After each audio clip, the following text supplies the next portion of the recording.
a las autoridades de las Naciones Unidas, los representantes de los distintos países que la integran y todos los ciudadanos del mundo que nos estén mirando. Buenas tardes. Para aquellos que no lo saben, yo no soy político, soy un economista liberal libertario, que jamás tuvo la ambición de hacer política y que fue honrado con el cargo de presidente de la República Argentina frente al fracaso estrepitoso de más de un siglo de políticas colectivistas que destruyeron nuestro país.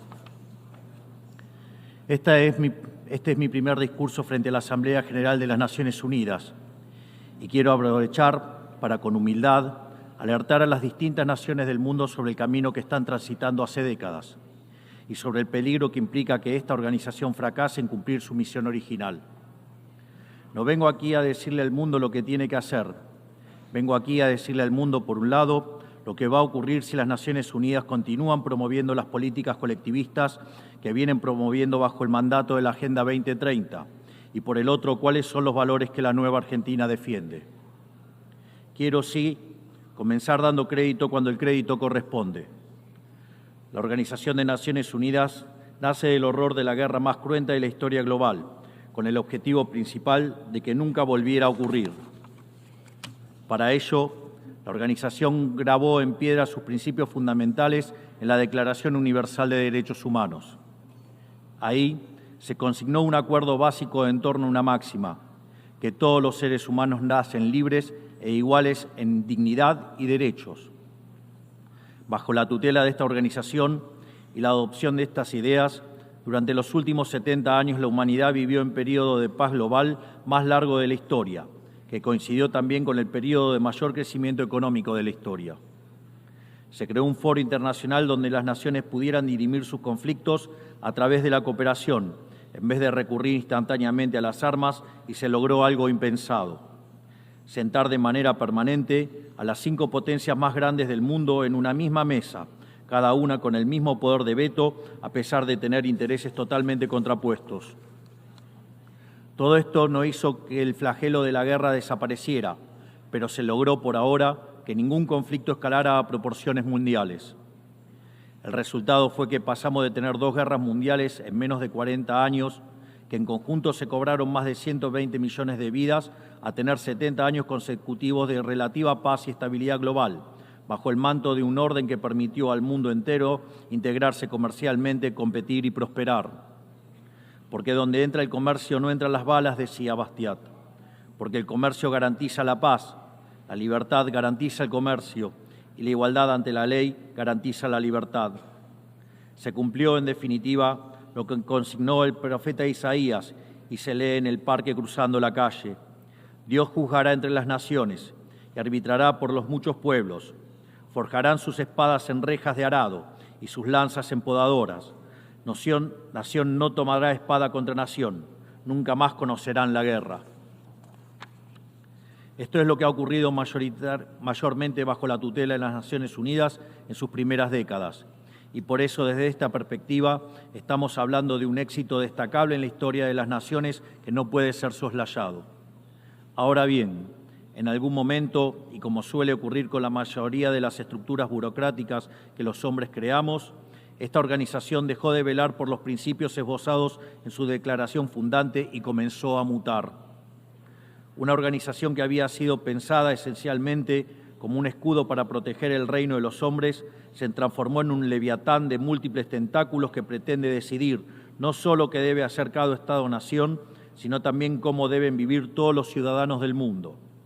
Así es como pasamos de una organización que perseguía la paz a una organización que le impone una agenda ideológica a sus miembros sobre un sinfín de temas que hacen a la vida del hombre en sociedad.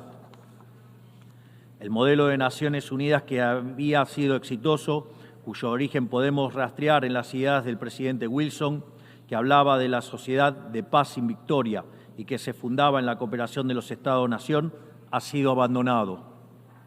Ha sido reemplazado por un modelo de gobierno supranacional de burócratas internacionales que pretenden imponerle a los ciudadanos del mundo un modo de vida determinado. Lo que se está discutiendo esta semana aquí en Nueva York, en la Cumbre del Futuro, no es otra cosa que la profundización de ese rumbo trágico que esta institución ha adoptado. La profundización de un modelo que, en palabras del propio secretario de las Naciones Unidas, exige definir un nuevo contrato social a escala global, redoblando los compromisos de la Agenda 2030. Quiero ser claro en la posición de la Agenda Argentina. La Agenda 2030, aunque bien intencionada en sus metas, no es otra cosa que un programa de gobierno supranacional de corte socialista, que pretende resolver los problemas de la modernidad con soluciones que atentan contra la soberanía de los Estados-nación y violentan el derecho a la vida, a la libertad y a la propiedad de las personas. Es una agenda que pretende solucionar la pobreza, la desigualdad y la discriminación con legislación que lo único que hace es profundizarla. Porque la historia del mundo demuestra que la única manera de garantizar la prosperidad es limitando el poder del monarca, garantizando la igualdad ante la ley y defendiendo el derecho a la vida, a la libertad y a la propiedad de los individuos. Ha sido precisamente la adopción de esa agenda que obedece a intereses privilegiados y el abandono de los principios esbozados en la Declaración Universal de Derechos Humanos de las Naciones Unidas lo que tergiversó el rol de esta institución y la puso en una senda equivocada. Así, hemos visto cómo una organización que nació para defender los derechos del hombre ha sido una de las principales propulsoras de la violación sistemática de la libertad, como por ejemplo con las cuarentenas a nivel global durante el año 2020 y que debería ser considerado un delito de lesa humanidad. En esta misma casa, que dice defender los derechos humanos, han permitido el ingreso al Consejo de Derechos Humanos a dictaduras sangrientas como la de Cuba y Venezuela sin el más mínimo reproche. En esta misma casa, que dice defender los derechos de las mujeres, permite el ingreso al Comité para la Eliminación de la Discriminación contra la Mujer a países que castigan a sus mujeres por mostrar la piel. En esta misma casa, sistemáticamente, se ha votado en contra del Estado de Israel, que es el único país de Medio Oriente que defiende la democracia liberal, mientras se ha demostrado en simultáneo una incapacidad total de responder al flagelo del terrorismo. En el plano económico, se han promovido políticas colectivistas que atentan contra el crecimiento económico, violentan los derechos de propiedad y entorpecen el proceso económico natural, llegando a impedirle a los países más postergados del mundo gozar libremente de sus propios recursos para salir adelante. Regulaciones y prohibiciones impulsadas precisamente por los países que se desarrollaron gracias a hacer lo mismo que hoy condenan. Se ha promovido además una relación tóxica entre las políticas de gobernanza global y los organismos de crédito internacional, exigiéndole a los países más relegados que comprometan recursos que no tienen en programas que no necesitan, convirtiéndolo en deudores perpetuos para promover la agenda de las élites globales. Tampoco ha ayudado el tutelaje del Foro Económico Mundial, donde se promueven políticas ridículas con anteojeras maltusianas, como las políticas de emisión cero, que dañan sobre todo a los países pobres, a las políticas vinculadas a los derechos sexuales y reproductivos, cuando la tasa de natalidad de los países occidentales se está desplomando, anunciando un futuro sombrío para todos. Tampoco la organización ha cumplido satisfactoriamente su misión de defender la soberanía territorial de sus integrantes, como sabemos los argentinos de primera mano en la relación con las Islas Malvinas. Y llegamos incluso a una situación en la que el Consejo de Seguridad, que es el órgano más importante de esta casa, se ha desnaturalizado, porque el veto de sus integrantes permanentes se empezó a utilizar en defensa de los intereses particulares de algunos.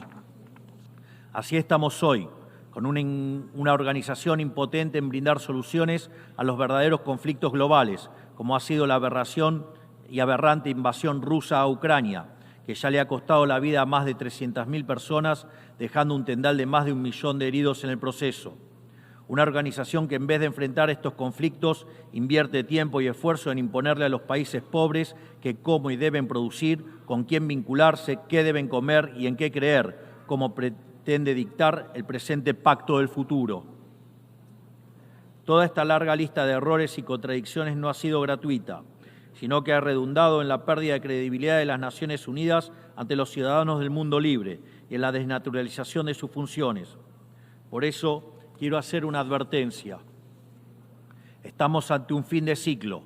El colectivismo y el postureo moral de la agenda woke se han chocado con la realidad y ya no tienen soluciones creíbles para ofrecer a los problemas reales del mundo. De hecho, nunca las tuvieron. Si la Agenda 2030 fracasó, como reconocen sus propios promotores, La respuesta debería ser preguntarnos si no fue un programa mal concebido de inicio, aceptar esa realidad y cambiar el rumbo. No se puede pretender persistir en el error redoblando la apuesta de una agenda que ha fracasado. Siempre ocurre lo mismo con las ideas que vienen de la izquierda. Diseñan un modelo acorde a lo que el ser humano debería ser, según ellos, y cuando los individuos libremente actúan de otra manera, no tienen mejor solución que restringir, reprimir y coartar su libertad. Nosotros en Argentina ya hemos visto con nuestros propios ojos lo que hay al final de este camino de envidia y pasiones tristes. Pobreza, embrutecimiento, anarquía y una ausencia fatal de libertad. Todavía estamos a tiempo de apartarnos de ese rumbo. Quiero ser claro con algo para que no haya malas interpretaciones. La Argentina, que está viviendo un proceso profundo de cambio en la actualidad, ha decidido abrazar las ideas de la libertad. Esas ideas que dicen que todos los ciudadanos nacemos libres e iguales ante la ley, que tenemos derechos inalienables otorgados por el Creador, entre los que se encuentran el derecho a la vida, a la libertad y a la propiedad. Esos principios que ordenan el proceso de cambio que estamos llevando adelante en la Argentina son también los principios que guardarán nuestra conducta internacional a partir de ahora. Creemos en la defensa de la vida de todos. Creemos en la defensa de la propiedad de todos. Creemos en la libertad de expresión para todos. Creemos en la libertad de culto para todos. Creemos en la libertad de comercio para todos. Y creemos en los gobiernos limitados, todos ellos. Y como en estos tiempos lo que sucede en un país impacta rápidamente en otros, creemos que todos los pueblos deben vivir libres de la tiranía y la opresión, ya sea que tome forma de opresión política, de esclavitud económica o de fanatismo religioso. Esa idea fundamental no debe quedarse en meras palabras, tiene que ser apoyada en los hechos, diplomáticamente, económicamente y materialmente, a través de la fuerza conjunta de todos los países que defendemos la libertad. Esta doctrina de la nueva Argentina no es más ni menos que la verdadera esencia de la Organización de las Naciones Unidas, es decir, la cooperación de Naciones Unidas en defensa de la libertad. Si las Naciones Unidas deciden retomar los principios que le dieron vida y volver a adaptar el rol para la que fue concebida, cuente con el apoyo inclaudicable de la Argentina en la lucha por la libertad. Sepa también que la Argentina no acompañará ninguna política que implique la restricción de las libertades individuales, del comercio ni la violación de los derechos naturales de los individuos. No importa quién la promueva ni cuánto consenso tenga esa institución. Por esta razón, queremos expresar oficialmente nuestro disenso sobre el Pacto del Futuro firmado el día domingo e invitamos a todas las naciones del mundo libre a que nos acompañen, no solo en el disenso de este pacto, sino en la creación de una nueva agenda para esta noble institución, la agenda de la libertad. A partir de este día, sepan que la República Argentina va a abandonar la posición de neutralidad histórica que nos caracterizó y va a estar a la vanguardia de la lucha en defensa de la libertad. Porque, como decía Thomas Paine, aquellos que desean cosechar las bendiciones de la libertad deben como hombres soportar la fatiga de defenderla. Que Dios bendiga a los argentinos y a todos los ciudadanos del mundo y que las fuerzas del cielo nos acompañen. ¡Viva la libertad, carajo! Muchas gracias.